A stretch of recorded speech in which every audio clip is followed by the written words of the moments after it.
October 15, 1954, 3:47 a.m. Joe DiMaggio found the letter hidden inside Marilyn Monroe's jewelry box while she slept in their Beverly Hills bedroom, 3 months after their San Francisco wedding. The envelope was marked for Norma Jean ONLY, destroy after reading, in handwriting he didn't recognize. Inside was a single page that contained names, dates, and arrangements that made Joe's hands shake as he read. By the time he finished, America's greatest baseball legend understood why his wife woke up screaming every night, why she took pills to sleep and pills to wake up, why she sometimes stared at herself in mirrors like she was looking at a stranger. But what destroyed Joe DiMaggio wasn't just learning Marilyn's darkest secret. It was realizing that the woman he married on January 14, 1954, had been planning their divorce since their honeymoon, and that their entire relationship was part of a carefully orchestrated Hollywood arrangement designed to protect something far more valuable than love. The secret in that letter would end their marriage in exactly 274 days and haunt Joe DiMaggio for the next 45 years, because what Marilyn Monroe was hiding wasn't about her past.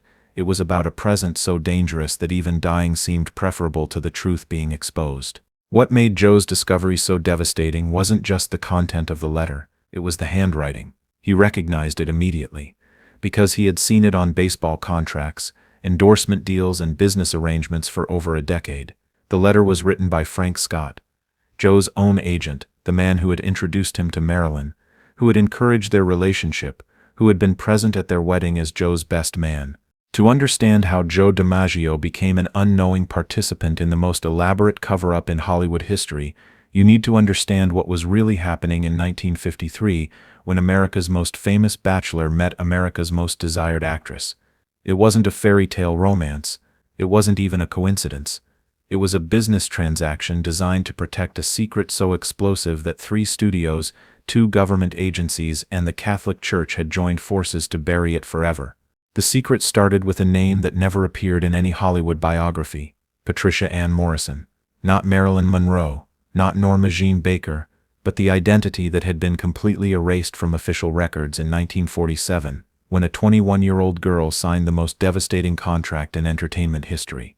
But Joe DiMaggio discovered all of this at 3:47 a.m. on October 15, 1954, while reading a letter that was never supposed to exist, written by a man he trusted completely, revealing a conspiracy that had turned his marriage into a performance and his love into a business arrangement. December 8, 1952, 14 months before Joe met Marilyn. Frank Scott sat in his Beverly Hills office with 3 men who would change the course of American entertainment forever.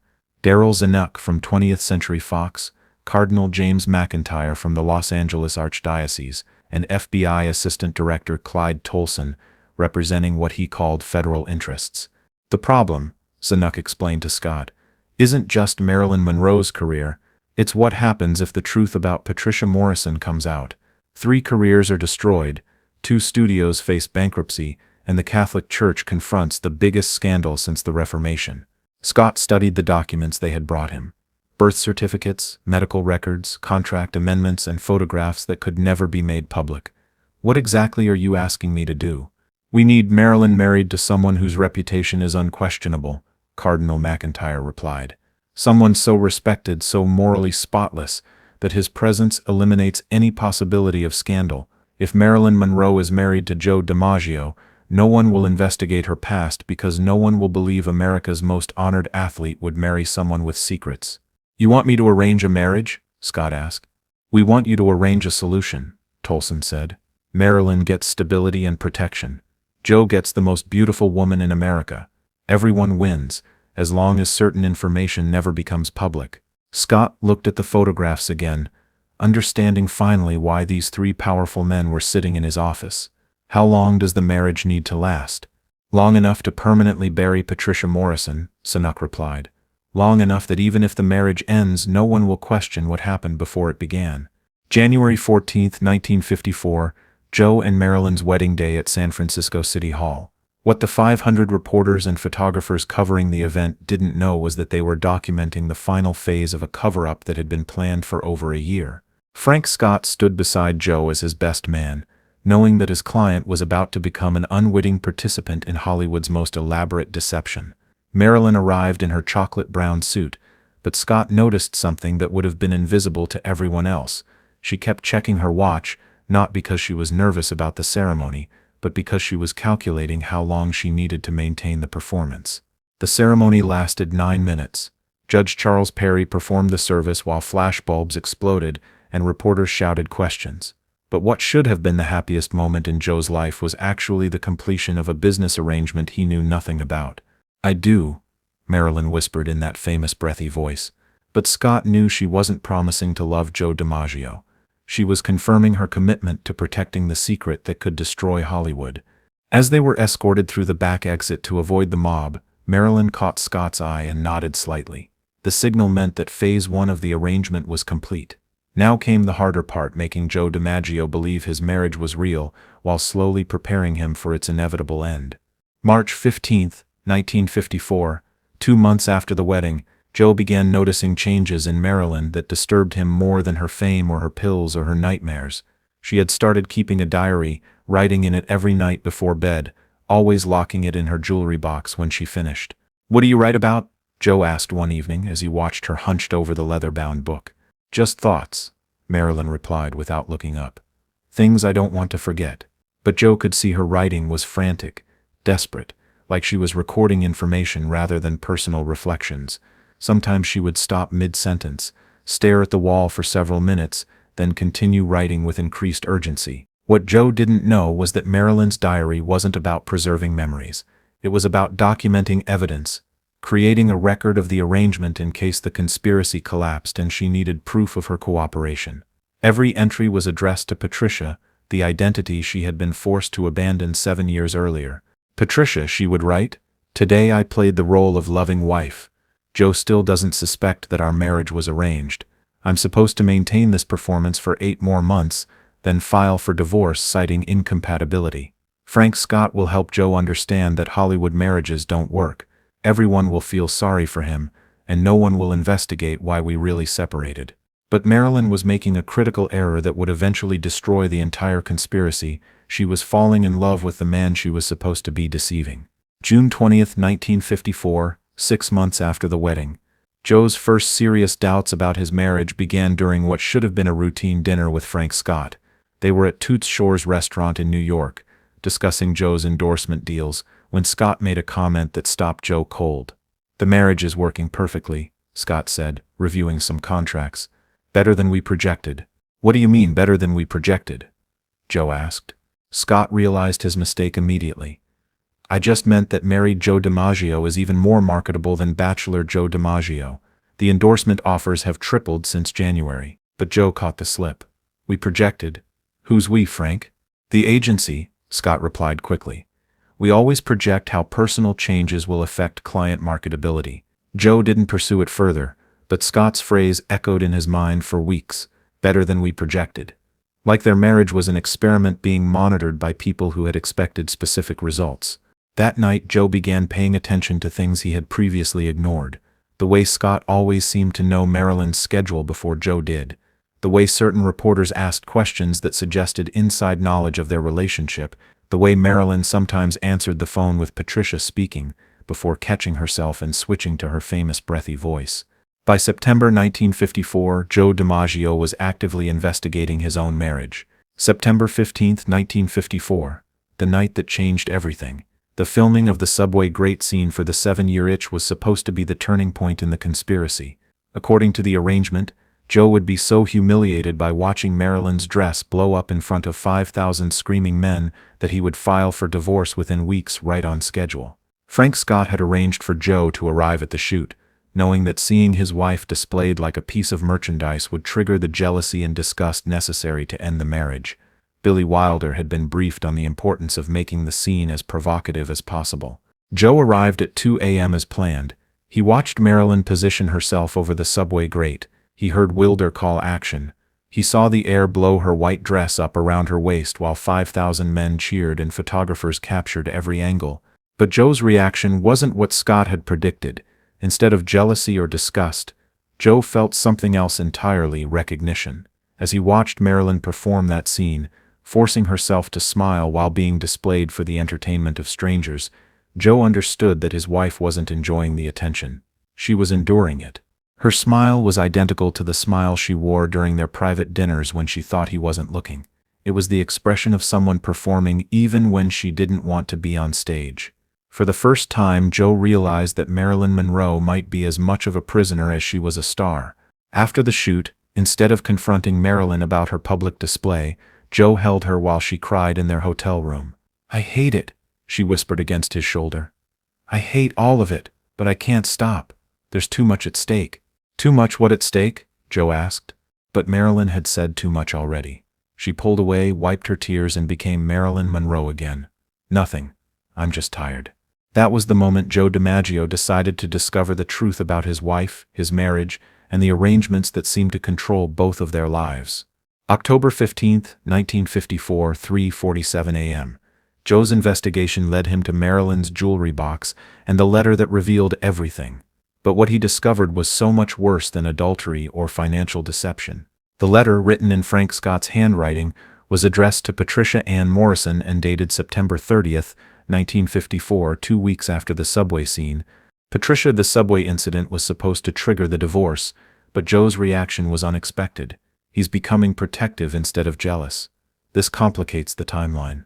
You need to accelerate the separation process, start fights, create distance, make him want the divorce. Remember, if the truth about 1947 comes out, we all go down together. The arrangement depends on your cooperation.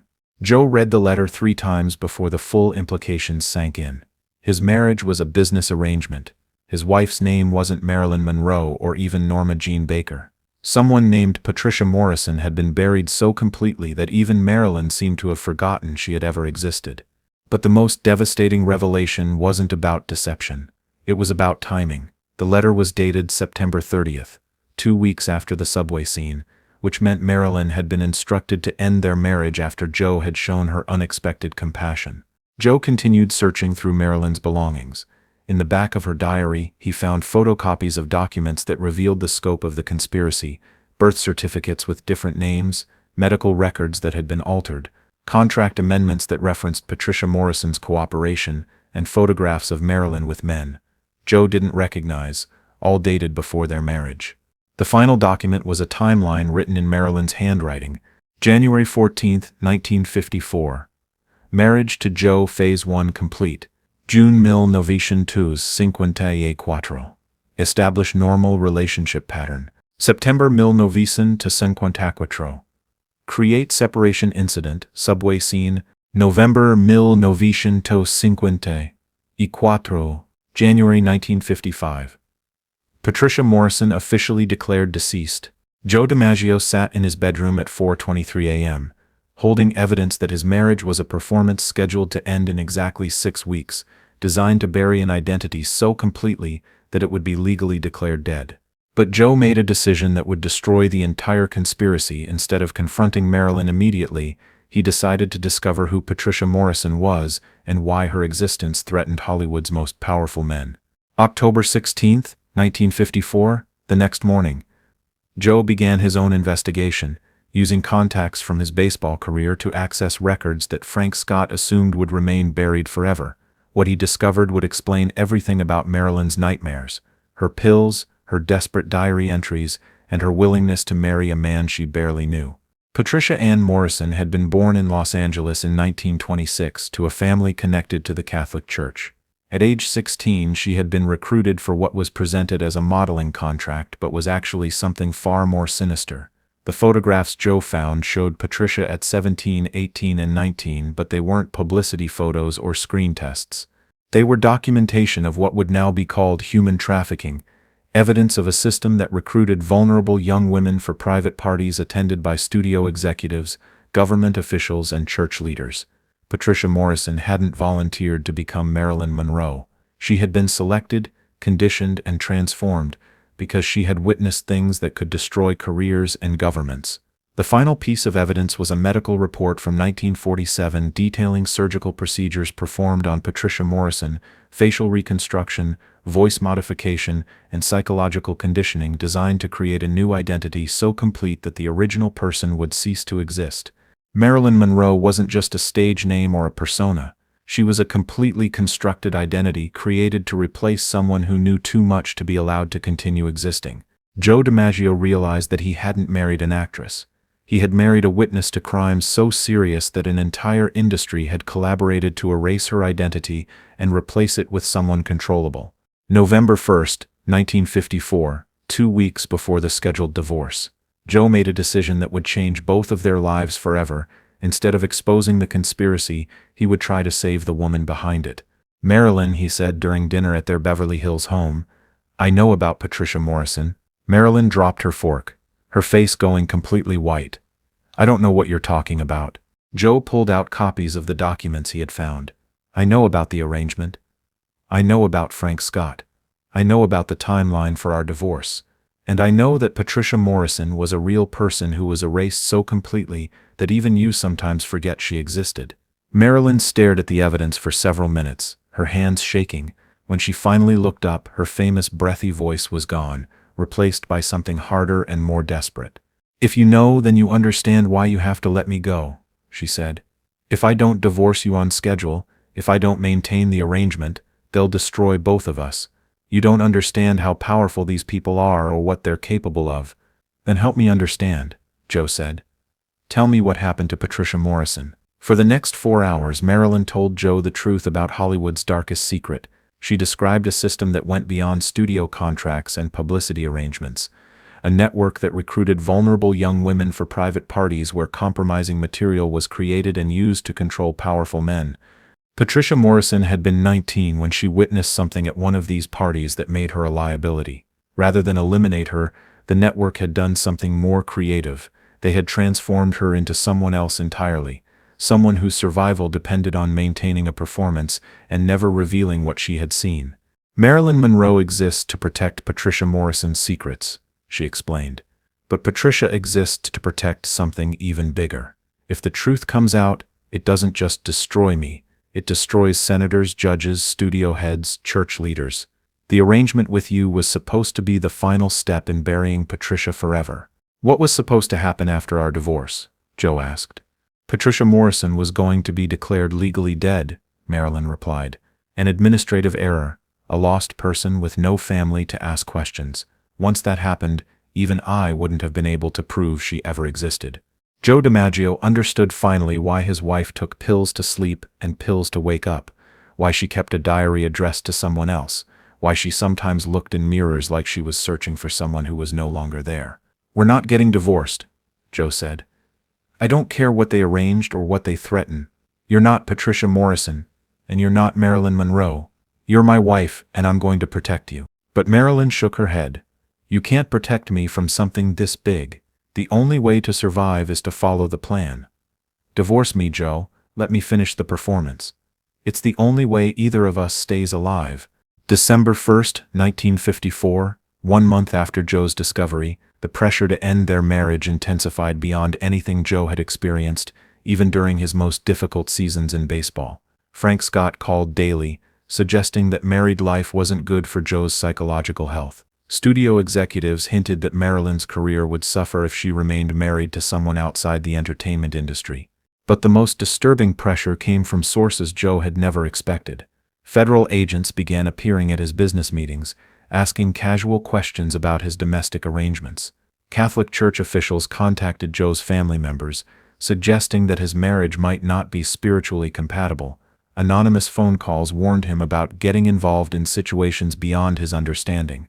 Joe realized that the conspiracy to bury Patricia Morrison went far beyond Hollywood. Government agencies, religious institutions, and criminal networks had all been involved in creating and maintaining Marilyn Monroe's identity. But Joe also realized that Marilyn was fighting the arrangement. Instead of creating distance between them, she had become more affectionate, more dependent on his presence, more desperate to believe their marriage could be real. "I love you," she told him one evening, as they sat in their living room. "I wasn't supposed to, but I do. Patricia Morrison loved you before Marilyn Monroe knew what love meant." "Then stay," Joe replied. "We'll face whatever comes together." But Marilyn knew something Joe didn't understand. The people who had created Marilyn Monroe would destroy anyone who threatened to expose their methods.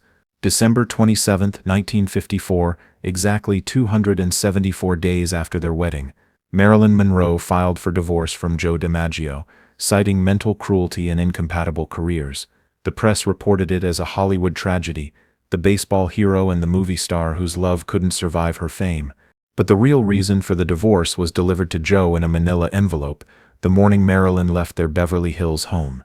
Inside were photographs of his elderly mother in San Francisco, his brothers in their small businesses, his nephews walking to school.